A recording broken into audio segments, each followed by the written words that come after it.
this week's Silver Screen Report, the district's superintendent visits campus, Dutch Fork's newest club holds its first meeting, and we have the inside scoop on a new video game spot on Harbison. Good afternoon, Dutch Fork. Today is Friday, March 29th, the day after my birthday, and your Silver Screen Report starts now.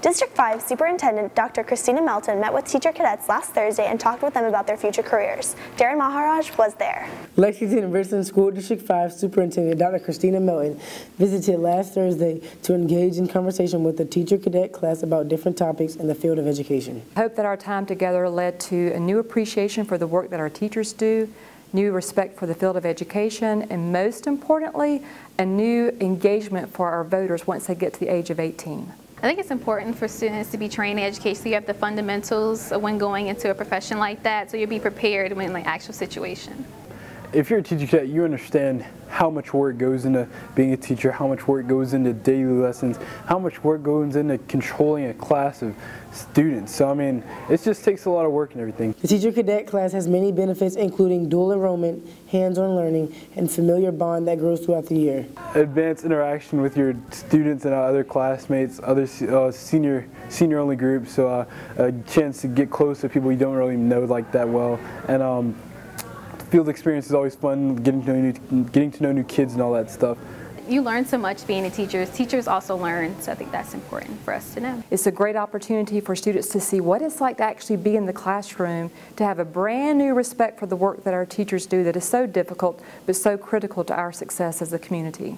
Dr. Melton encourages students to use their experiences at Dutch Fork to pave the way for their future.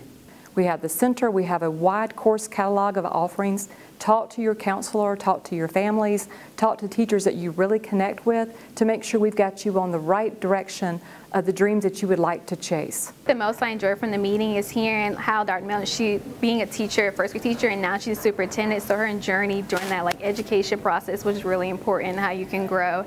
You can achieve anything as long as you set your mind to it, and the only limits you have are the limits you set on yourself. Start with the Fox Pride that's evident here at Dutch Fork. It's been exciting to see all the things that have happened throughout the year, the focus on students, the focus on celebrating the successes of this school. So I just wish the Fox is a great completion to this academic year. Don't get the third quarter slump. Make sure you stay focused and finish strong with the fourth quarter ahead. This has been Darren Maharaj with your Silver Screen Report. Earlier this week, a deputy from the Sheriff's Department came to talk to juniors and seniors about prom and road safety. Here's William Hall with more. Every spring, Dutch Fork hosts its annual prom. This year's prom goers set to attend Prom Promise, a campaign designed to help students and make good choices on prom night. Prom Promise is a promotion for prom. All it does is help the students think about getting ready for prom and buying their tickets and getting their tuxedos ordered. Just a way of sending out that message to the students. This is a program that's run by the district. Basically, a cop comes in and talks to all the students that are planning to go to prom about not doing drugs or drinking, and make sure you focus on the road while you're on your way to prom. Prom Promise to me is simply don't drink and drive. I know it seems like a simple, short statement, but we do need to come together as a community even better to emphasize this greater purpose. In the front of the school, a red card shows students how important it is not to drink and drive. Prom Promise program shows students how important it is to act responsibly. It's important just for the safety of our students, just to make sure that everyone's being responsible and being respectful, because prom still is a school setting. I came up with the idea years ago, like probably 15 years ago, and I thought, well, this is just a way to get prom, get kids excited about prom and ready for it. Remember, students, don't drink and drive. This has been William Hall with your Silver Screen Report. The SAT word of the week is abjure, a verb meaning to reject or renounce.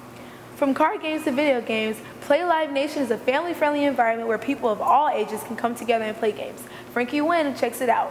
Play Live Nation is a social environment for people to connect by playing video games and cards together. What's the opportunity to game with your friends? As people will sometimes ask, why would I go to a place where I can play games at home? when I could play games at home. But it's really about being able to get together with your friends in a social environment. We always talk about social gaming, but we do that online, we do that anonymously. And here, it's a lot more fun when you do it with other people. They have several card games that they do. They'll do tournaments and all that. And one of the things I would do is go watch tournaments and maybe participate in them. And some of the other things I would do is go buy merchandise, because they sell card packs and all that for these card games, and even other products. I would go there for the Xbox video games that they have there, maybe some of the tournaments that they do, maybe even buy some Magic the Gathering cards that they have. Customers have opinions on how to improve the environment of the spot. I like to see a focus more on video game tournaments, or maybe some gatherings where they'll do some mini events for other stuff, like say building models or other nerdy stuff that people usually do. To see them add more consoles there, maybe some PCs to see about playing other games, because like I know that there are some exclusive games that you can't get on Xbox, for one. It appeals to anyone who has an interest in video games and cards. I would say 5 years old up to however old somebody still games. I had a wonderful couple come in one day. They were talking about doing a birthday party. I said, well, how old is the birthday boy? She said, well, he'll be 60. And that guy, he's still playing games, wants to come in here and have a party with his friends. So, you know, it really depends. But we see a lot of children in the 8 to 12 market. We see certainly a bunch of 14 to 24-year-olds. It just depends on the day and what's going on. I would recommend going to this place for to my friends, my PlayStation buddies, and other people. Bringing a group of friends to a local game place, be sure to check out Play Live Nation right next to the British Bulldog. This has been Frankie Wynn with your Silver Screen Report. For this week's Kids in the Hall, we asked students about their favorite video games.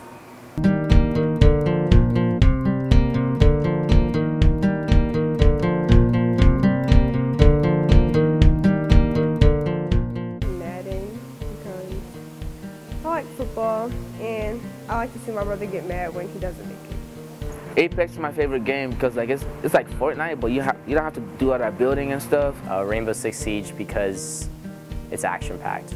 Favorite video game right now is Red Dead Redemption 2, and that's because I love the first one and I really like Western games, and it just kind of makes you feel like you're in the world itself. Last Thursday, students wielded swords in the orchestra room as participants, and Dutchworks' newest club, Max Franks, tries it out. Fencing, the practice, art, or sport of fighting with swords, has been practiced for hundreds of years. Now it's being introduced to a new generation here at Dutch Work by its new fencing club. Today I'm going in room 402 to participate in this new club, On Guard. As I entered, I met with the club's founder, Sean Wan, and he started teaching me the basics. Starting with the footwork, I learned how to position my feet, how to retreat, and how to advance. After that, we went over the types of grips and how to wield them while I suited up. After that, my duel began. Guard, ready, fence. Okay, that was solid. I think I got him below. All right, on guard, ready, fence. You got me. And guard. I think fencing is fairly under-recognized, and it's seen as obscure and kind of a niche sport, but it is a part of the Olympics. It's not necessarily unique, but you need an ability to think fast, think on your feet, of course with like the basic athletic ability. I would say that fencing is pretty fun, and the club is for anyone. You don't need any experience. We've got the gear here, and it would be cool if you joined. It was really fun. I definitely want to try fencing either out of the club or in the club again sometime really soon. Next week I definitely plan on going back. Even if I don't do it out of school, another perk of it being in school is it gives me a good adrenaline high before my third block. If a scrawny lad like myself, a stumpy scrawny lad at that, can have a good time fencing and win at least 40% of his matches, then I'm sure that you'll do great, whoever you are. This has been Max Franks with your Silver Screen Report. Today is National Baseball Day, and school cafeterias across the district are observing it in different ways. Luke Womble was there earlier this week when the players gathered together with the cafeteria staff. The cafeteria staff at Dutch Fork did a special lunch for baseball players earlier this week in honor of Major League Baseball opening day today. We decided to do an opening day baseball theme because the Major League Baseball opening day is the 28th. Opening day means a lot to me and my family. Been waiting all spring training, and it really builds up to opening day. You know, me and my family get together, have a nice lunch, all day just watch baseball. Students and staff say baseball inspires not just the team, but others as well. It inspires me. I mean, it's just like I'm a little kid again, just getting to watch my favorite team play, because that's what sports does. We all look forward to it. We all have our teams, and it just gives us something else to do, and kind of it's entertainment in a sense. And so, I mean, I'm much happier whenever my teams are playing, especially if they're playing good. Well, I think if the fans come out and watch them, that gives a lot of incentive. I know. I think now, you know, the high school and college, they really love their fans. My #1 goal in life is to become a professional baseball player, and to see how much fun they're having and how they got everything made for them, and just be able to play baseball every day with other professionals. You know, it inspires me greatly because I'm still in high school, but I want to be that guy one day in front of all those fans. As a part of the celebration, the cafeteria staff and baseball players show off their musical talents. Take me out to the crowd, buy me some hot dogs and apple pies. I don't care if they don't choose us why, it's root for the home team. I don't care if they lose, or if it's 1, 2, 3 strikes, you're out of the old ball game. This has been Luke Womble with your Silver Screen Report. And now for some announcements. TSA students, check your email for information about the Myrtle Beach competition. Prom tickets go on sale next Tuesday during both lunches, and sales will continue until 400 tickets are sold. See prom sponsor Phyllis Richmond in room 111 for more information. The Dutchford High School cheer program will begin on Tuesday, April 23rd. See Coach Lauren Gare in room 206 for details. Now here's Kylie Fine with more. Thanks, Allie. 4 students placed in the Future Business Leaders of America's Leadership Conference last weekend. Lauren Chin placed first in business calculations, Jasmine Haynes placed third in the journalism competition, Jenna Hofseth won 3rd place for her electronic career portfolio, and Jessie Zhao placed 3rd in economics. If you're interested in participating in FBLA, see sponsor Sandra Cassell in room 104. Since today is a severe weather makeup day, next Monday, Wednesday, and Friday will also be A days. Tuesday and Thursday will be B days.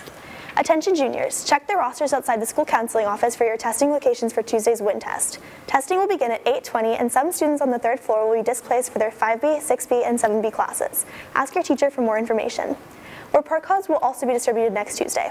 Thanks for watching. We'll see you next week.